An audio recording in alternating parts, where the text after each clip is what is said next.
She thought forgetting her laptop was just a small mistake, until it changed everything that night. 6 hours earlier, Emily Carter was rushing through the final minutes of her shift at Anderson Corporation, her mind split between a deadline report and the reality waiting for her at home, where her 7-year-old son needed dinner, homework help, and a mother who could not afford to lose this job. The office lights were already dimming as employees filtered out, and in her hurry, Emily shut down her desk, grabbed her bag, and walked out believing she had everything she needed. What she didn't realize was that the thin silver laptop left behind on her workstation held not just her work files, but the stability she had been desperately trying to hold together. Across town, Michael Anderson, the CEO of Anderson Corporation, was still in his glass-walled office overlooking the city skyline, reviewing end-of-day summaries with the kind of precision that had built his reputation. He was known for being uncompromising, efficient, and emotionally distant in business decisions, a man who believed mistakes were weaknesses that could not be repeated. It was during a routine system audit that a flagged file caught his attention, pulling him into a closer review than he had intended. The document belonged to Emily Carter. At first, it was just another employee submission among hundreds, but something about the structure of the report made him pause. Then he noticed the missing final attachment, the one that should have been uploaded before end of day. That's when his assistant confirmed it. Her laptop was still logged in, still physically in the building. Most executives would have dismissed it as a simple oversight, something IT could handle the next morning. But Michael did not move on. Instead, he sat back in his chair, staring at the glowing city beyond his window, as if the answer to an unspoken question was somewhere between the lines of that missing file.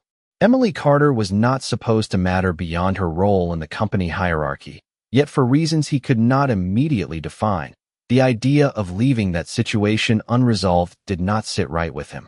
Minutes passed. Then something unusual happened. Michael stood up, closed the file, and made a decision that surprised even himself. He picked up the laptop, secured it carefully, and told security he would handle it personally. Outside, the weather had shifted, and a steady rain had begun to fall over the city streets, turning the lights into blurred reflections on the pavement. As he stepped out of the building, holding something that technically should have been meaningless to him, Michael Anderson did not yet know that this simple act of retrieving a forgotten laptop was about to pull him into a story he had never planned to be part of, one that would challenge everything he believed about distance, control, and the invisible lives inside his own company. The rain continued to fall steadily as Michael Anderson stepped into his vehicle, the soft sound of water hitting the roof blending with the low hum of the engine as the driver pulled away from the glowing glass tower of Anderson Corporation. Inside the quiet car, the city lights stretched across the wet streets like scattered fragments of gold and white, but his attention was not on the view. It was on the laptop resting securely beside him, and on the employee name attached to the file he had reviewed only minutes earlier. Emily Carter. He replayed the document in his mind, not because it was the most complex report he had ever seen, but because of the one detail that kept pulling his focus back, a missing final update that suggested urgency, not carelessness. Most employees under his leadership understood the consequences of incomplete submissions, yet something about this case felt different, not in a way he could easily explain, but in a way that disrupted his usual certainty. As the vehicle moved through traffic, Michael leaned slightly back in his seat, his expression calm but distant, while his thoughts continued to circle the same unanswered question. Why had he chosen to handle this himself instead of assigning it to his team, as he always did?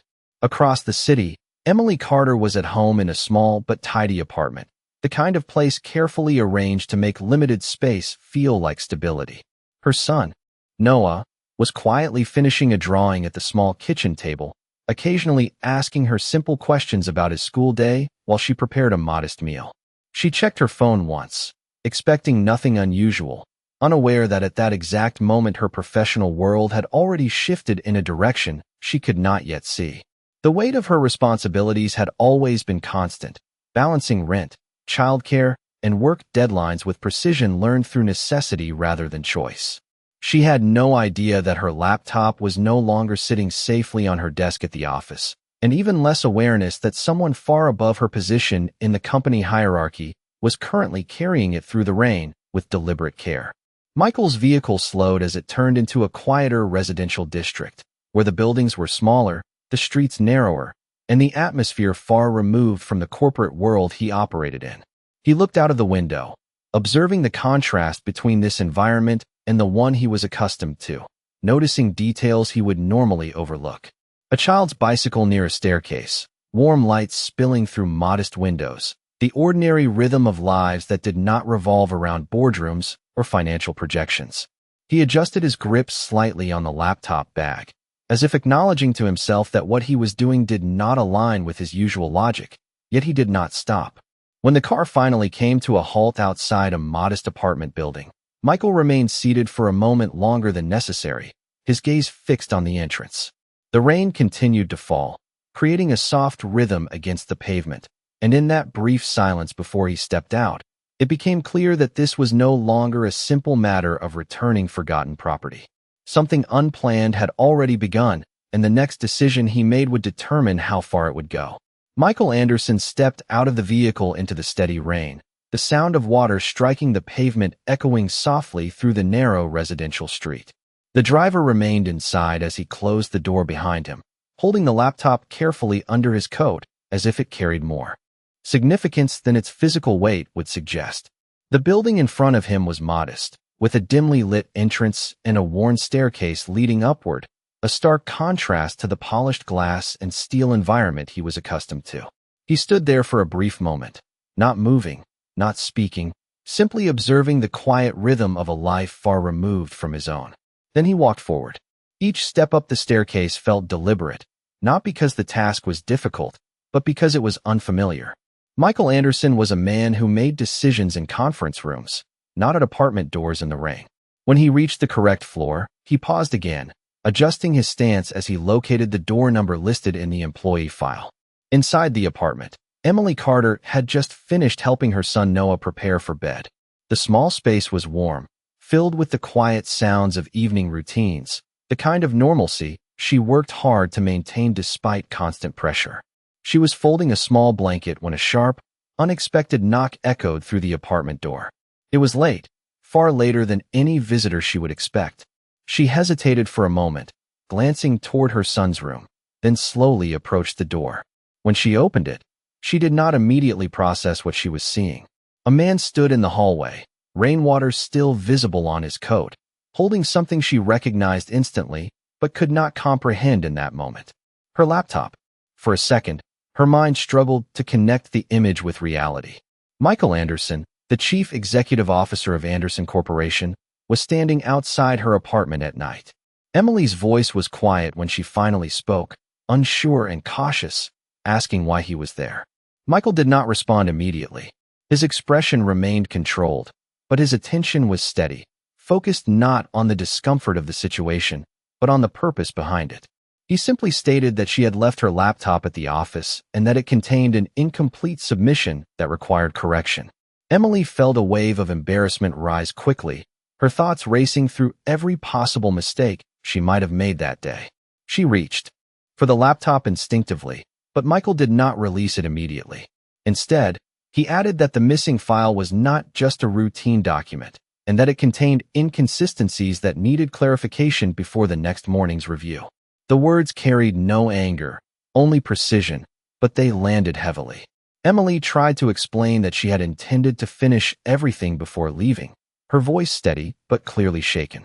Behind her, the soft sound of her son moving inside the apartment reminded her of everything she was trying to balance in her life. Michael finally handed her the laptop, but his gaze did not immediately shift away. There was a brief silence between them, filled only by the distant sound of rain outside. In that silence, something subtle changed, not spoken, not defined, but present. Emily tightened her grip on the device, unsure whether to feel relief, confusion, or something else she could not yet name. Michael took a small step back, preparing to leave, but paused for a moment longer than expected. The situation should have ended there, a simple return of forgotten property, yet neither of them moved immediately. Instead, the night seemed to hold them in place, as if the beginning of something unplanned had quietly taken shape in the space between responsibility and curiosity. The rain outside the hallway had begun to slow, turning from a steady downpour into a softer mist that clung to the night air as Michael Anderson finally took a step back from Emily Carter's doorway. For a brief moment, neither of them spoke, as if the weight of what had just happened required silence to settle into place. Emily stood holding her laptop tightly against her chest, her mind still struggling to reconcile the image of her standing at her apartment door in the middle of the night. Michael's presence in this space felt entirely out of context, yet undeniably real, and that contradiction made the moment harder to process than any work deadline she had ever faced. Michael adjusted his coat slightly, his expression returning to its usual controlled state, but something in his posture suggested he was not in a hurry to leave. He looked briefly past Emily into the apartment, where a small framed drawing sat on a table near the entrance, likely created by her son. It was a simple observation, but it registered in his mind longer than expected. Emily followed his gaze instinctively, then quickly stepped slightly forward, as if reclaiming her personal space from an unspoken intrusion. She thanked him, her voice careful and restrained, still uncertain how to address the situation. Michael responded with a brief acknowledgement, stating that the matter was resolved, yet his tone carried none of the detachment she would normally expect from someone in his position. Instead, there was a subtle pause before he added that accuracy in submissions was important, especially for projects currently under executive review. The statement was professional, but the timing of it, standing in a quiet residential hallway at night, made it feel heavier than a standard corporate reminder. Emily nodded quickly, assuring him that it would not happen again, her thoughts already shifting toward the potential consequences of her mistake. Behind her, the faint sound of movement from inside the apartment reminded her that her son was still awake, likely listening to voices he did not understand. Michael noticed the same detail, not through intrusion, but through awareness of the environment around him. For a brief second, his attention softened in a way that did not match his reputation within the company. He looked at Emily again, as if recalculating something about her that did not appear in any employee file. Then, almost unexpectedly, he asked a simple question about her working hours, not as an interrogation, but as observation. Emily hesitated before answering honestly, explaining that she often stayed late and managed work around her responsibilities at home. There was no complaint in her tone, only fact, shaped by routine rather than emotion. Michael listened without interruption, his expression unchanged, but his silence suggested he was processing more than he revealed. When she finished speaking, he simply nodded once, then took a step back toward the staircase. The conversation should have ended there, but as he turned away, he paused again, as if reconsidering the boundary he was about to reinforce. Without fully turning back, he stated that future errors should be avoided, but his voice carried something less rigid than before, something almost thoughtful. Then he continued down the stairs, disappearing gradually from view as the sound of his footsteps faded into the night. Emily remained at the door for several seconds after he was gone, holding the laptop in both hands, aware that nothing about this interaction fit into her understanding of how her professional life was supposed to function. And yet, despite the confusion, there was a lingering sense that this brief encounter had shifted something in motion, something neither of them had intended to begin. The quiet returned to Emily Carter's apartment after the sound of Michael Anderson's footsteps faded down the staircase, leaving only the distant hum of the city outside and the soft ticking of a small wall clock in the kitchen. Emily stood motionless for a moment longer than she realized, still holding her laptop, as if confirming that what had just happened was not a dream. The encounter replayed itself in her mind in fragments. The rain on his coat, the calm precision in his voice, the unexpected presence of the most powerful figure in her company standing in the narrow hallway of her residential building. It did not fit into any version of her life she had prepared for. Inside the apartment, her son Noah peeked out from his room, curious about the unfamiliar tension in the air. Emily quickly softened her expression, reassuring him that everything was fine, then gently guided him back to bed. Once the door was closed again, she returned to the small kitchen table and finally opened her laptop, more out of instinct than necessity. The screen illuminated her face as she navigated through her files, checking the document Michael had mentioned. At first glance, everything appeared normal, but as she reviewed line by line, A small inconsistency began to reveal itself, subtle enough that she would have easily missed it during a rushed submission. Her focus sharpened as she corrected it mentally, realizing that the issue was not just a missing attachment, but a misalignment in the data that could have affected the entire project review. Meanwhile, across the city, Michael Anderson sat alone in the back seat of his vehicle, which had not yet returned to the corporate district. The driver remained silent, waiting for instructions, but Michael did not immediately give any. Instead, he stared out at the passing streetlights, his thoughts no longer centered on the report itself. He replayed the brief exchange at Emily Carter's door, not the words exactly, but the environment surrounding them. The modest apartment, the child's drawing, the way she carried herself despite clear fatigue, and the way she responded without attempting to justify more than necessary. These details did not belong in his usual framework of evaluation, yet they remained in his mind longer than expected. He checked the time on his watch, then finally instructed the driver to return to headquarters. Back at Anderson Corporation, the building was nearly empty, the cleaning staff moving quietly through the lower floors. Michael returned to his office instead of going home, placing the laptop on his desk and reviewing the corrected file again. The missing piece now made sense, and the correction Emily would need to make was straightforward. However, instead of assigning the follow-up to his department, he opened a blank note and began typing instructions himself. It was not a formal directive, nor part of standard procedure, yet he continued anyway. At the same time, Emily leaned back in her chair at home, exhaling slowly as she realized the mistake had been small but significant. Relief mixed with lingering confusion, not about the error itself, but about the man who had chosen to personally return her laptop instead of simply delegating it. She glanced toward her son's room again, hearing his quiet breathing as he fell asleep, then looked back at the glowing screen in front of her. Neither of them knew it yet, but the events of that night had created a thread between two completely different worlds, one that would not easily be ignored once it had been noticed. The following morning arrived quietly over the city, with pale sunlight reflecting off damp streets, still carrying traces of the previous night's rain. At Anderson Corporation, the building had already returned to its usual rhythm, employees moving through glass corridors with the structured efficiency expected of a company of its scale. Emily Carter arrived earlier than usual, her mind still occupied by the events of the night before, though she carried herself with the same calm professionalism she always tried to maintain. She sat at her desk, opened her laptop, and carefully reviewed the corrected file again before submitting the final version, ensuring every detail was aligned exactly as required. There was no visible sign that anything unusual had occurred in her professional life, yet internally, the memory of standing face-to-face with the chief executive officer in her apartment hallway remained difficult to separate from reality. Across the executive floor, Michael Anderson had already been at his desk for over an hour. He had not slept much, but there was no visible indication of fatigue in his posture or expression. His focus remained on the same project file from the previous night, now fully corrected and ready for review. However, his attention drifted intermittently, not due to the document itself, but due to the process that had followed its discovery.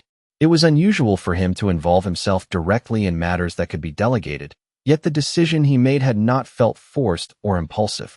It had felt deliberate in a way he had not fully examined. During a mid-morning internal briefing, senior managers gathered in the conference room to discuss project timelines and departmental updates. Emily's report was briefly acknowledged as complete and accurate, with no further issues noted. She remained silent throughout the meeting, as expected of her position, but she could feel no connection between the professional acknowledgement and the personal experience of the previous night. Michael, seated at the head of the table, listened attentively as various departments presented updates, his responses precise and measured. However, when Emily's name was mentioned in passing during a logistical review, his attention shifted slightly, almost imperceptibly, toward the screen displaying project contributors. It was a small moment, unnoticed by others in the room, yet it lingered in his awareness longer than it should have. After the meeting ended, the executives dispersed, leaving only the quiet echo of footsteps in the corridor.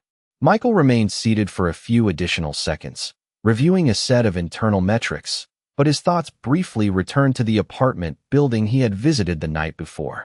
He did not question the necessity of his actions, yet he found himself reconsidering the context in which those actions had taken place. Meanwhile, Emily was called briefly to her department supervisor's office, where she was informed that her recent submission had been highlighted by upper management for its improvement and attention to detail. The feedback was neutral in tone, but it carried an unusual weight given the hierarchy it came from. She accepted the acknowledgement politely, then returned to her desk without further discussion. As she sat down again, she noticed a subtle change in the way some colleagues looked at her, not openly questioning, but quietly curious about the recognition she had received. She ignored it and continued working, focusing on her responsibilities as she always had. That afternoon, Michael reviewed his schedule and cleared a portion of his calendar without explanation. He instructed his assistant to keep the following evening open, stating only that he might need to revisit a minor operational matter. No further details were provided, yet the decision was recorded without question. At the same time, Emily remained unaware of this adjustment, continuing her day under the assumption that the previous night was an isolated and unusual occurrence. Neither of them had any reason to assume that the brief intersection of their lives was already beginning to extend beyond a single moment in time, quietly evolving into something neither had anticipated or prepared for. 2 days passed after the night Michael Anderson personally delivered the laptop, and life at Anderson Corporation appeared to return to its normal structure, with meetings, reports, and strict timelines continuing without interruption. Yet beneath that surface level of routine, something subtle had begun to shift in the way certain decisions were being made at the executive level. Emily Carter remained focused on her work, completing tasks with careful precision, avoiding unnecessary attention, and maintaining the quiet consistency that had defined her position since she joined the company. She had not spoken about the encounter with anyone, nor did she intend to, treating it as an isolated moment that did not belong in her professional narrative. However, later that afternoon, she was unexpectedly summoned again to a higher floor, this time not by her immediate supervisor, but through a direct request from executive administration. When she entered the designated conference room, she found Michael Anderson already present, seated at one end of a long table, reviewing documents with the same controlled focus he always displayed in formal settings. There were no other senior executives present, only the two of them and a quiet assistant who stood near the door before stepping out after confirming the meeting had begun. Emily paused briefly, unsure of the purpose of the meeting, before taking a seat at the opposite end of the table as instructed. Michael did not immediately begin with formalities. Instead, he reviewed a printed document in front of him, then set it down carefully, as if confirming internal alignment before speaking. He stated that her recent submission had been reviewed again and that certain improvements had been noted beyond initial expectations. His tone was professional, but there was a slight difference in cadence compared to previous interactions, as if the conversation was not strictly procedural. Emily acknowledged the feedback with a brief response, maintaining composure while trying to understand why such a review required a direct meeting with the chief executive officer. A short silence followed, during which Michael appeared to consider his next words more carefully than usual.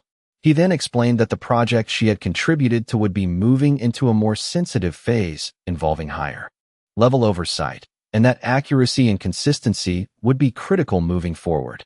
The explanation was logical and aligned with corporate structure, yet the decision to communicate it personally remained unusual. Emily nodded, accepting the instructions, though her attention briefly shifted when she noticed a folder on the table that included her name among a limited number of contributors selected for continued involvement. Meanwhile, Michael observed her reaction without interruption, his expression remaining neutral, but his attention clearly engaged in a way that extended beyond standard evaluation. After a moment, he closed the folder and stated that no further corrections were needed at this stage, but added that he might request clarification directly if necessary. The statement was simple, yet it subtly placed her in a position of direct accessibility to executive review, which was not typical for someone at her level. Emily accepted the instruction without objection, though internally she recognized the significance of what had just been established. The meeting concluded shortly after, with Michael standing first, signaling that the discussion had reached its intended conclusion. As Emily prepared to leave, he briefly added that attention to detail would continue to be important, but his tone carried less formality than before, as if the statement extended beyond corporate expectation and into personal observation. She acknowledged it quietly, then exited the room, unaware that this brief interaction had further strengthened a connection neither of them had formally acknowledged. In the days that followed, no additional meetings were scheduled, yet the awareness between them did not fade. Instead, it remained present in small, unspoken ways, gradually influencing decisions, timing, and attention in a manner that neither could fully define but both were beginning to notice. Over the following week, the atmosphere inside Anderson Corporation remained outwardly unchanged, yet the subtle shift between Emily Carter and Michael Anderson continued to develop in ways that were not visible in official reports or meeting summaries. Emily maintained her routine, with careful discipline, arriving early, completing her assignments with precision, and avoiding any unnecessary interaction beyond what her role required. However, she could not ignore the increasing frequency with which her work was being reviewed at higher levels than before, often returning with brief but unusually direct feedback that bypassed the typical layers of management. Each instance was professional in tone, yet the consistency of executive attention created a pattern that was difficult to dismiss. At the same time, Michael Anderson remained focused on the broader demands of the corporation, attending strategic meetings, reviewing financial projections, and managing operational priorities across multiple departments. Yet within his structured schedule, he began making small adjustments that were not formally announced, including requesting updated progress reports that included Emily Carter's contributions more directly than before. These were not dramatic changes, but they reflected a growing awareness that had not been present prior to the night he personally returned her laptop. One late afternoon, as rain returned lightly over the city, Emily stayed later than usual to finalize a series of revisions. The office had gradually emptied, leaving only a few employees on the upper floors. As she prepared to leave, she received an internal notification requesting confirmation of a finalized adjustment to her project file. The request was marked as executive-level review, requiring acknowledgement before submission closure.